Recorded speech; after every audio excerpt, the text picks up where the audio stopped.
Sob a proteção de Deus, declaro aberta a presente sessão. Esta presidência, no uso de sua prerrogativa, dá a ata da última sessão por lida e aprovada. Informo que o expediente foi disponibilizado eletronicamente. Conforme prevê o regimento, no seu artigo 107, partimos às breves comunicações. Inscrito para falar, em primeiro lugar, o senhor deputado Mário Mota, a quem concedo a palavra por até 10 minutos.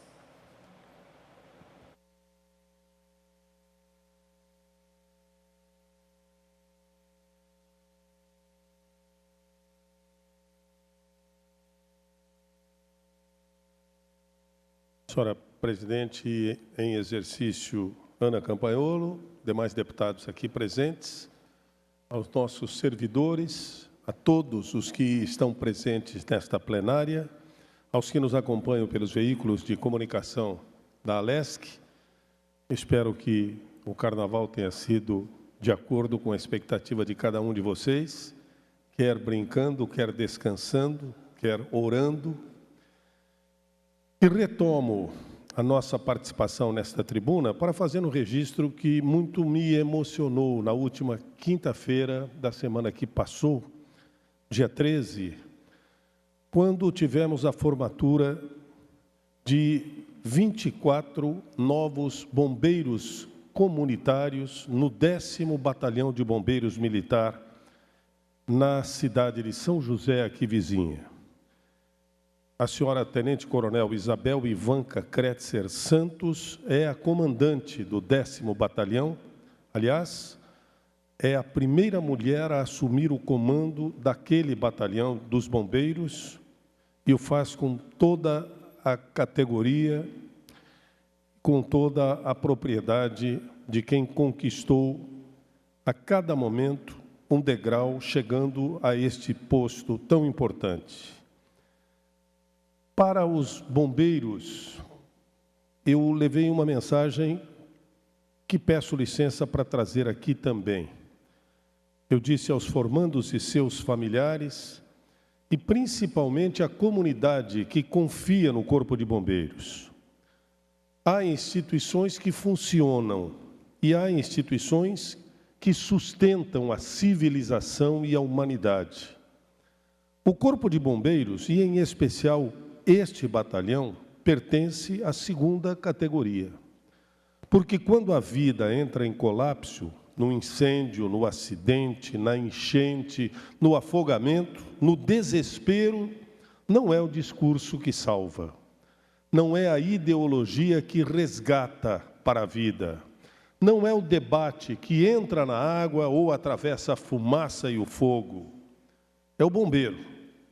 E ele vai. É por isso que aquela solenidade não foi apenas uma formatura de novos bombeiros, e sim a reafirmação de um pacto moral entre a corporação e a sociedade. 24 cidadãos concluíram uma jornada de 414 horas de formação, entre teoria, treinamento operacional e estágio supervisionado. Enfrentaram o teste de aptidão física, atenderam critérios rigorosos, cumpriram exigências legais. Nada ali foi improvisado, nada ali foi simbólico. Ser bombeiro comunitário não é um título honorífico. Ser bombeiro comunitário é uma decisão ética. É escolher estar preparado quando o outro estiver desesperado. É ser referência de equilíbrio quando o ambiente é caos. É ser voluntário por vocação, amparado na lei do voluntariado, mas movido por algo que lei nenhuma impõe, a consciência. E num tempo em que muitos terceirizam responsabilidades, estes jovens escolheram assumir responsabilidade. Isso merece todo o respeito. E eu registro carinhosamente um agradecimento. Eu fui alvo de uma homenagem imerecida. Eu recebi o título de amigo dos bombeiros. E recebi a honraria não como celebração pessoal, mas como lembrança permanente de que qualquer apoio ao Corpo de Bombeiros exige mais do que palavras, exige decisão. E decisão se traduz em ação concreta. Faço o destaque de que não só este batalhão, mas outros participaram do processo seletivo de emendas participativas do nosso gabinete, um edital público que abre possibilidade para que órgãos e instituições de todo o Estado inscrevam seus projetos. Projetos que passam por análise de uma equipe técnica com critérios objetivos, transparência e foco no interesse público, priorizando o impacto social e regiões mais carentes. Uma forma responsável de garantir que o recurso da emenda impositiva, que são recursos do orçamento público, retorne e devolva à sociedade aquilo que dela é originário: investimento, proteção e dignidade. E foi nesse processo técnico e criterioso que o Corpo de Bombeiros apresentou projetos consistentes e, por mérito, foi contemplado com recursos que garantiram a execução e resultado concreto para a sociedade. Tivemos investimentos na aquisição de um veículo para autorresgate, fortalecendo a resposta em urgência e emergência. Tivemos um projeto de apoio ao programa Bombeiro Mirim, formando cultura de prevenção das novas gerações. Um projeto de fortalecimento do projeto Golfinho, prevenindo afogamentos e promovendo cidadania. E a participação com equipamentos médicos que foram entregues justamente nesta cerimônia. Foram mais de R$700 mil, somando todos os projetos apresentados por bombeiros de todo o Estado, destinados com critério e responsabilidade. Mas deixo bem claro, tudo é fruto de diálogo, parceria institucional e da convicção de que prevenir é sempre mais digno e mais inteligente do que remediar. O verdadeiro poder público não se move pelo aplauso do momento, move-se pela proteção permanente da população. Aos formandos eu disse: vocês não vestem apenas um uniforme, vocês assumem um compromisso com a vida. E quando alguém lhe perguntar o que significa ser um bombeiro comunitário, aquele que tem um trabalho regular no dia a dia, mas tira horas para cumprir exatamente esta comunidade junto aos demais bombeiros militares, a resposta está nas atitudes e não nas palavras. A frase que talvez melhor expresse isso é: a melhor maneira de servir a sociedade é ser quanto mais útil na medida em que ela mais necessita. Parabéns aos formandos, parabéns ao Corpo de Bombeiros pelo 10º Batalhão e por todos os demais bombeiros, militares, comunitários e voluntários deste Estado e deste país.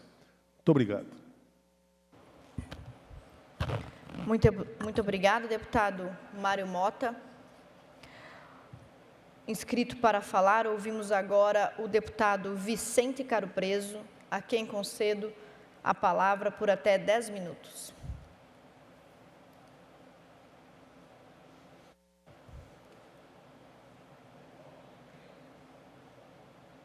Senhora Presidente, senhores e senhoras deputados aqui presentes, pessoal que nos acompanha, primeiro um bom retorno a todos, depois desse grande feriado que tivemos aí, mas assim, procurei dentro desse período todo acelerar um pouco algumas atividades aqui do mandato e com certeza tanto família quanto as melhorias que tinham que ser feitas foram feitas. Mas eu quero aqui agradecer a deferência da mesa diretora atual e da anterior, em que foram formadas as bancadas de deputados de região e a valorização que está sendo dada a essas bancadas. Eu sou o coordenador da bancada norte de deputados, que traz uma grande responsabilidade, dá um orgulho muito grande também, e representa, sinceramente, a valorização da atividade parlamentar. Isso significa a valorização de cada deputado que representa um pedaço do nosso Estado. Falando em Bancada Norte, nós temos algumas metas, e eu vou enumerar essas metas e terminar por uma preocupação grande que nós temos agora como bancada. Primeiro, a Serra Dona Francisca, que fazia anos que não eram feitas melhorias na sua segurança, com fatos lamentáveis em nossa memória, recentes, de perdas de muitas vidas, relatadas pela imprensa e pela mídia. O governo do Estado está mostrando a sua eficiência e respondeu aos apelos de deputados e da população em geral, estando a obra em ritmo acelerado. Uma coisa muito boa acontecendo. Parabéns ao secretário e a todo o corpo da Secretaria de Infraestrutura do Estado. Segundo, a Rota dos Encantos. Essa história, uma história interminável. Esse caminho, que é para ir de São Francisco do Sul a Itapuá, na beira do canal do Linguado, depois ele continua em Barra do Sul, terminando em Araquari até o rio Itapocu, que divide Araquari com Barra Velha. A segunda parte, ou seja, essa de Barra do Sul até Araquari, até o rio Itapocu, ela já foi edificada, ou seja, ela já foi asfaltada. Mas na outra, que é entre São Francisco e Itapuá, faltam alguns quilômetros a serem asfaltados. O que aconteceu? A Justiça Federal determinou um estudo ambiental amplo em todo esse trajeto, tanto do asfaltado, já há vários anos, quanto do não asfaltado. E o Estado de Santa Catarina, através da Procuradoria-Geral do Estado, acolheu esse pedido da Justiça Federal e ordenou, então, uma licitação, mas essa licitação não recebeu ninguém, ou seja, deu vazia. Continuamos, portanto, vigilantes, cobrando a agilização do governo do Estado para que tanto a população como o turismo local, a atividade econômica, não passem mais muito tempo sem o acolhimento de suas pretensões. A terceira preocupação é o Canal da Barra, em Barra do Sul. O governo estadual autorizou e está em andamento os recursos para o estudo ambiental para esse desassoreamento do Canal da Barra e também outras melhorias que se fazem necessárias. Esse estudo vai dimensionar a futura licitação da obra em si, de adequação dessa área problemática que afeta centenas de produtores de pesca, que é a atividade econômica principal de Barra do Sul. O quarto item, a duplicação da BR-280 entre a BR-101 e o Porto de São Francisco do Sul. Essa distância são 37 quilômetros. É uma obra federal, senhora presidente, paralisada há mais de 4 anos, e essa é uma rodovia, talvez uma das mais utilizadas em território catarinense, e que serve a região que mais cresce. São as 3 cidades ali dessa região, Itapuá, Araquari e Barra Velha, são as cidades que mais crescem no Estado. O problema é que não há previsão oficial de recomeço dessas obras, ou de pelo menos 17 dos 37 quilômetros desse trecho, alguns sem motivo nenhum. Esse trecho serve para o escoamento do embarque e desembarque de carga que entra e sai do Porto de São Francisco do Sul. A Bancada Norte se fez presente 2 vezes com o ministro dos Transportes solicitando a agilização dessa obra parada há tanto tempo. E apenas verbalizado, em último encontro em Jaraguá do Sul, as primeiras licitações talvez saiam até o final do mês de março. Vamos torcer, mas vamos continuar como bancada Norte, cobrando, porque não tem sentido, apesar de uma obra federal, são os deputados que são de estaduais que são muito demandados. Também são os federais, mas nós temos que ser eloquentes, nós temos que ser incisivos e pedir para que o governo federal atenda a tanta dificuldade que hoje se interpõe na vida das pessoas que ali têm que trafegar. Mas, senhoras e senhores, eu chego na quinta frente de trabalho dessa bancada Norte dos deputados, que é a pretensão de se instalar um porto privado no local conhecido como Sumidouro, em São Francisco do Sul. Esse local é uma reserva ecológica, é uma área de APP, um local de lazer, de pesquisas, uma escola de surf, serve para a escola de surf, e do Forte do Exército Brasileiro, que tem onde ficou hospedado o ex-presidente da República, Jair Bolsonaro. Ali tem Mata Atlântica, tem restinga, e é vital para a pesca artesanal e de várias espécies de animais, sejam marinhos ou não. Caso a licença prévia ambiental, que foi emitida recentemente pelo IMA, Instituto do Meio Ambiente de Santa Catarina, se ela progredir, se ela for adiante e liberada realmente, poderá representar o apocalipse biológico local e regional, além de afetar a pesca artesanal e da falta total de logística da região, como falei, colapsada completamente a BR-280, porque não existe mais via de entrada e saída daquele pretendido local. Temos recebido apelos de moradores, de políticos e de organizações da sociedade civil para que não vá adiante esse empreendimento. Mas fomos também contactados pelo ex-senador Paulo Bauer, que é representante desse empreendimento, que solicitou para passar informações técnicas à bancada Norte sobre esse mesmo projeto. O receberemos, sim, na próxima reunião da bancada regional do Norte. Por último, essa área pretendida para a instalação desse porto privado, que compreende as praias do Forte e do Capri, as quais deixariam de existir. Ela já foi motivo da criação do Parque Municipal Natural do Sumidouro, uma iniciativa da própria Prefeitura Municipal de São Francisco do Sul, no ano de 2025. Essa iniciativa foi derrubada por essa empresa que quer instalar o porto pelo Tribunal de Justiça de Santa Catarina, mas aguardo o plenário dessa referida casa, da Corte, para se manifestar de uma maneira terminal.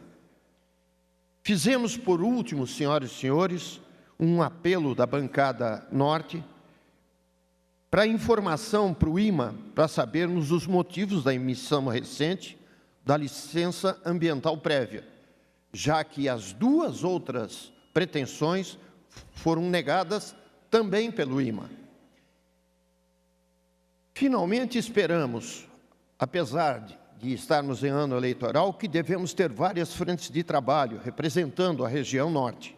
E certamente a área de saúde, especialmente a da saúde mental, continuarão a receber toda a nossa acolhida e preocupação, como foi a entrega agora, na última semana, da UPA de Barra Velha, que recebeu o recurso de emenda coletiva da bancada Norte, no valor de 5 milhões de reais para a sua conclusão.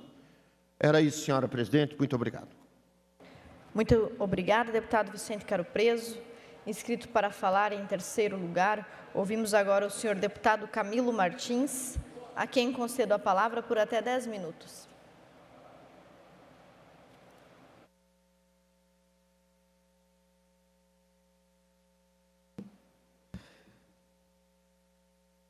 Cumprimentar a nossa presidente Ana Campagnolo, os demais deputados aqui presentes, a todos que nos acompanham pelos nossos canais digitais. O que me traz aqui, mais uma vez, essa tribuna desta Casa Legislativa, é para falar de um assunto que mais uma vez me deixa muito entristecido, indignado e revoltado, que é a respeito da nossa BR-282, a rodovia que liga o litoral ao oeste catarinense. Infelizmente, nesse final de semana tivemos muitos acidentes nessa rodovia, que é considerada a rodovia da morte.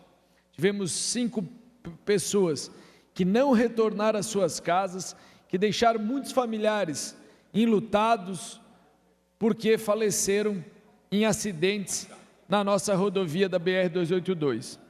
E o que me mais deixa revoltado, indignado, presidente, e aqui o nosso querido Márcio Machado, que é o deputado da Serra Catarinense, passa constantemente pela BR-282, é que nada é feito no governo federal.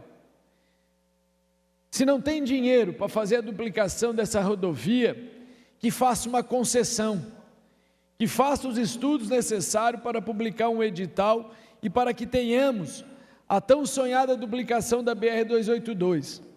Nós brasileiros já estamos cansados de pagar mais impostos, sim, mas tiver que pagar mais esse pedágio, eu acho que todo brasileiro está de acordo, porque não quer ver mais pessoas morrendo nessa rodovia, que acontece constantemente.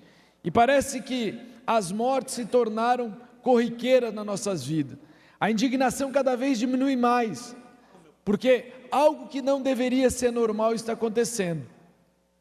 O ministro do Transportes, o Renan, esses dias esteve aqui em Santa Catarina para dizer que fizeram tudo na nossa querida e bela Santa Catarina, foi deselegante com o nosso governador, para não dizer que foi mal educado, dizendo que fizeram o contorno viário aqui da Grande Florianópolis. Ora, o contorno viário é uma rodovia que é uma obrigação de uma concessão. Veio para aqui dizer que fez um monte de coisa, mas na realidade veio aqui fazer política da mais barata possível. Veio aqui para vender uma história, muitas vezes mentirosa, mas não veio trazer uma solução que o catarinense quer. Nós temos a 470 parada, como falou o que me antecedeu aqui, o Vicente Caropresa, a rodovia 280, que necessita sim também da duplicação, e tantas outras obras aqui. E o mais que me entristece ainda, esses dias, diante de um problema que nós temos do gabinete, eu sou o líder aqui dos deputados da Grande Florianópolis, fui aqui à superintendência do DENIT, presidente Ana Campanholo. E pela minha surpresa, fui muito bem recebido, sim, mas o superintendente é um baiano. Nós não temos um catarinense com competência para assumir a superintendência aqui de Santa Catarina, um baiano. E ele, com toda a educação, elegância que me atendeu, mas na minha conversa, muitos locais ele nem conhecia ainda em Santa Catarina. Então, acho que o governo federal tem que ter um pouco mais de responsabilidade com Santa Catarina, mas principalmente, olhe nós catarinenses para resolver os nossos problemas. 280, 470, e eu vim aqui hoje falar da BR-282. Tivemos 5 mortes nesse final de semana. Ah, mas foi imprudência, deputado? Não, essa é uma rodovia muito perigosa, eu passo nela constantemente e a gente fica muito assustado. Então aqui, faço esse pronunciamento, nós temos a bancada da Grande Florianópolis, nós vamos fazer uma reunião conjunta com a bancada da Serra, e se for necessário com a bancada do Oeste, para mais uma vez, nós irmos a Brasília, mas o que a gente está pedindo hoje é o mais simples possível, é o estudo para fazer a concessão e iniciar as obras de duplicação, porque nós já sabemos, e nós não adianta enganarmos o catarinense e dizer que o governo federal vai vir aqui, vai trazer dinheiro e vai fazer uma obra onde vai dar a duplicação e essa rodovia vai estar pronta. Eu tenho 45 anos, eu espero essa obra desde que eu sou moleque, quando a gente vai à Serra Catarinense com meu pai, ainda era alguns trechos de chão batido, hoje ela é toda pavimentada. Fizemos um trabalho intenso, o deputado Márcio Machado foi um grande lutador para que a gente conseguisse algumas terceiras faixas, mas ela está matando muitas pessoas, famílias enlutadas, como falei anteriormente. Isso a gente não pode achar normal, por isso fica aqui meu registro, minha indignação, porque porque nós não podemos mais sofrer o que estamos sofrendo. Isso sem falar o congestionamento, que de Palhoça, pela 282, até Rancho Queimado, nós não conseguimos ter velocidade maior que 60 km por hora, por já estar um fluxo intenso de numa rodovia que hoje está numa área urbana e nada é feito. Então é essa a minha revolta e minha indignação. Parte do vereador, deputado À vontade, Camilo deputado. Martins. Um tema que o senhor levantou aqui das BRs, importantíssimo. Esse é um tema corriqueiro que tem acontecido na Assembleia Legislativa. E nós também temos um problema sério, que é a BR-101, do trecho entre Porto Belo até Barra Velha, se não até Joinville. E ontem, no dia de hoje, aconteceu um acidente gravíssimo em Itajaí. Como você falou, pode ser imprudência, mas se o trânsito não tivesse parado da maneira que está, talvez não tenha acontecido esse acidente, como tantos outros têm ceifado vidas também no nosso trecho, que é duplicado. Mas que tem que ser o quê? Feito obras importantíssimas e com urgência, como as marginais, como todo o trecho que precisa de investimentos importantes. E a nossa bancada do Vale do Itajaí tem tratado esse tema sempre, e nada é feito também no nosso trecho da BR-101, que corta a nossa região, que tem ceifado vidas, inclusive uma família inteira que aconteceu esse acidente em Itajaí. A gente pede urgência. Nós estamos levando esse tema para Brasília na próxima semana. A PRF em Itapema é um problema sério. A falta de investimentos e as obras que precisam ser feitas não estão sendo dando continuidade, como também os elevados que precisam ser feitos de obras importantes. Então a gente pede também que o governo federal olhe para esse tema, a Autopista Litoral Sul, a NTT, e que possamos ter sim investimentos que salvem vidas e não tirem vidas. Obrigado, deputado Emerson. Com a palavra, meu amigo Vicente Quero Preso. Deputado, senhora presidente, senhores deputados, eu acho que não é hora aqui de se fazer comparações com o governo A ou o governo B. A realidade é que Santa Catarina, em termos de logística, em termos de rodovias federais, está ruim. A BR-101, que foi construída a primeira parte pelo Fernando Henrique e a segunda pela ex-presidente Dilma, foi concluída. Depois disso, nós tivemos alguns investimentos pontuais, e ali entre Jaraguá do Sul e São Francisco do Sul, da 101 a Jaraguá, eles tiveram um grande investimento, mas o problema é que esses investimentos, apesar de reais que estarem acontecendo, não bate com a pujança do nosso Estado. Historicamente, nós ficamos para trás. Por isso que nós falamos tanto em impedir o que é de direito nosso. Parabéns pelo discurso, senhor. Obrigado, deputado Vicente. Mas aqui, deputado Emerson levantou também a questão da BR-101. Hoje de manhã teve um acidente gravíssimo, teve pessoas que perderam a vida. Mas lembro bem, quando era prefeito da cidade de Palhoça, assinei um decreto que foi até mais para chamar a atenção, declarando a imobilidade pública da Grande Florianópolis um descaso. Deu mídia nacional e nós ingressamos na justiça para conseguir as terceiras faixas na BR-101, tema que é tratado pelo Vicente Quero Preso, com o próprio Emerson, já havia a deputada Paulinha gravando, deputado Carlos Humberto. Aquele trecho de Itapema até quase Penha é um caos total. E esses acidentes, como você relatou, acontecem por causa disso. E nada está sendo feito. Ministro Renan esteve aqui há 2 anos e meio atrás, na cidade de Palhoça, onde inaugurou aquele parador para os caminhoneiros, e falou que em 1 ano as terceiras faixas iniciariam na BR-101 em todos os sentidos, copiando o trecho da Grande Florianópolis para melhorar a mobilidade nessa região. Passou-se mais de 2 anos e nem previsão de início. Então fica o nosso registro ao ministro, quando ele vier a Santa Catarina, traga algo de verdade e menos papo e mais ação. Muito obrigada, deputado Camilo Martins. Ouvimos agora inscrita para falar a senhora deputada Paulinha, a quem concedo a palavra por até 10 minutos. Senhor presidente, questão de ordem. Sim. Só quero registrar aqui a presença vereador Altino Júnior do município de Porto Belo, juntamente com a Bel, que trabalha na Procuradoria da Mulher na Câmara de Vereadores do município de Porto Belo, e também a Jainara, que é a secretária de Saúde do município de Porto Belo, trazendo as suas demandas para o nosso mandato, para a gente estar sempre olhando um pouquinho mais pela nossa cidade de Porto Belo, pela nossa região. Muito obrigado pela presença. Obrigada, presidente. deputado Emerson. Altino, Bel e Jainara, sejam sempre bem-vindos a esta casa. Deputada Paulinha. Obrigada, senhora presidente. De igual forma, deputado Emerson, eu quero, antes de iniciar meu pronunciamento, deixar meu beijo, meu carinho à Jai, minha amiga de tantos anos, ao Júnior, à Bel. Sejam sempre bem-vindos, essa casa também é de vocês. A Jai, indubitavelmente, é uma das melhores secretárias de saúde do estado de Santa Catarina. Bem, mas, senhoras e senhores, o que me traz a essa tribuna, num primeiro tema, eu encontro alguma dificuldade de falar, porque esse caso remete a uma dor que eu conheço. A Priscila,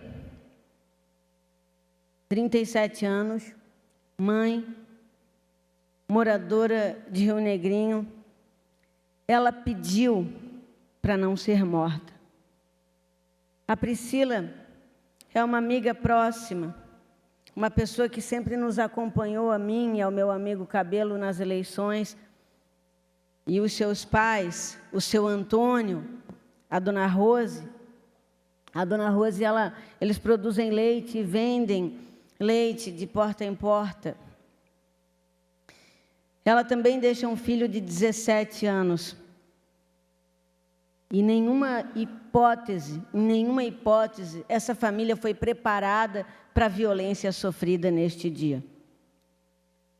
E chega um ponto, senhor presidente, meus colegas, que eu penso que está mais do que na hora de nós transformarmos esta indignação que é acolhida em cada lar, em todas as famílias, as de esquerda, as de direita, em ações fáticas, reais, que de fato evitem que essa violência deflagrada, essa verdadeira epidemia de violência contra a mulher se arraste dessa maneira.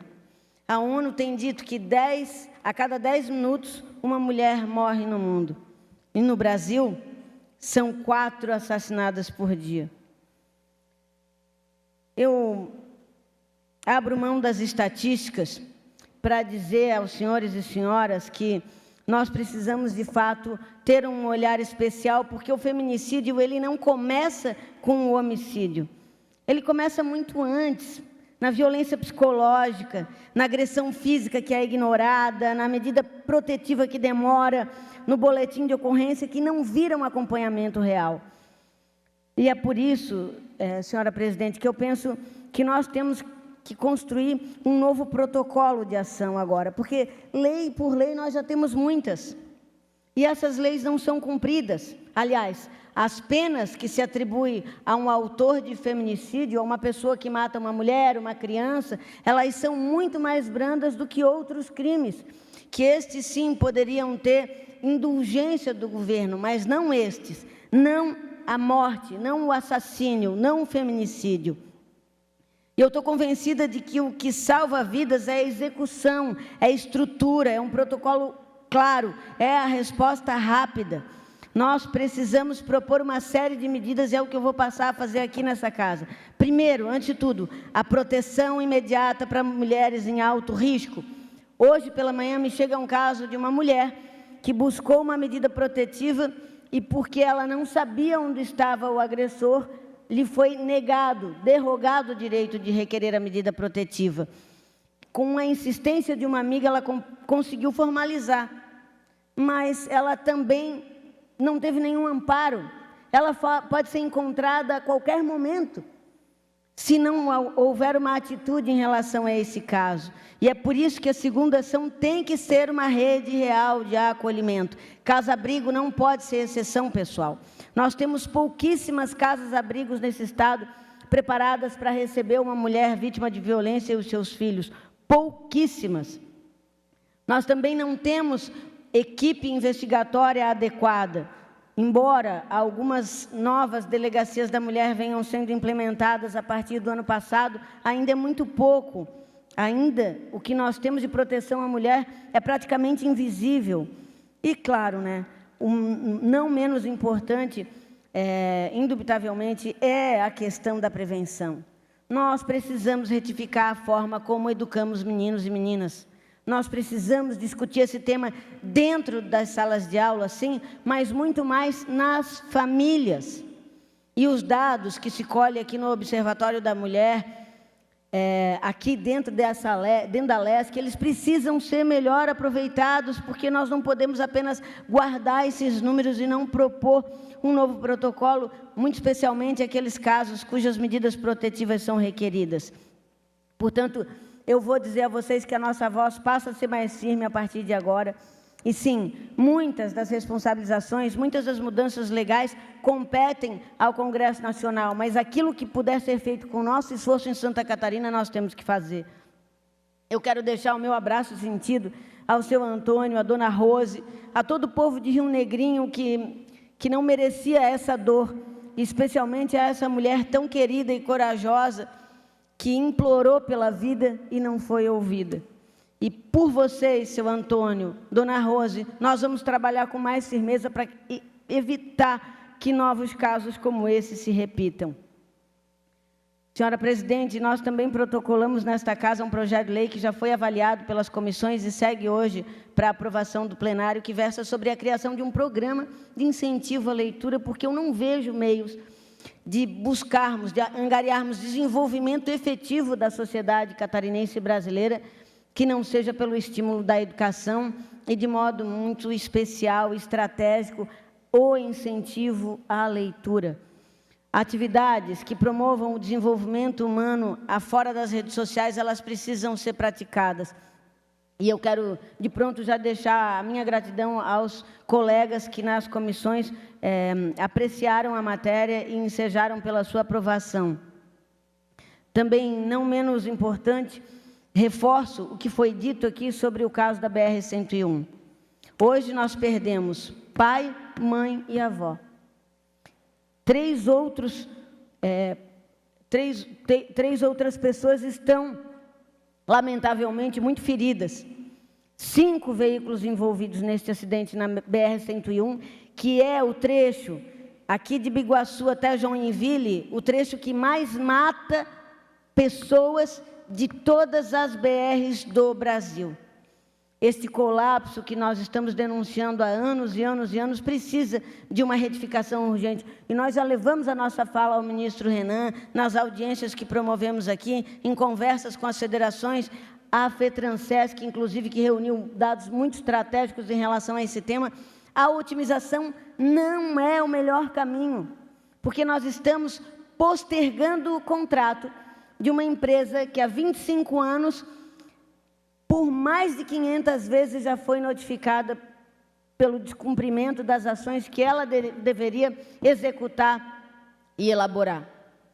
Fato é que algumas questões não podem mais ser postergadas, empurradas com a barriga, e é por isso que a sociedade não acredita mais em nós. A sociedade se volta contra os políticos, sejam eles e quais forem as suas correntes, porque a nossa resposta, senhora Presidente, infelizmente, para casos endêmicos como este, é letárgica.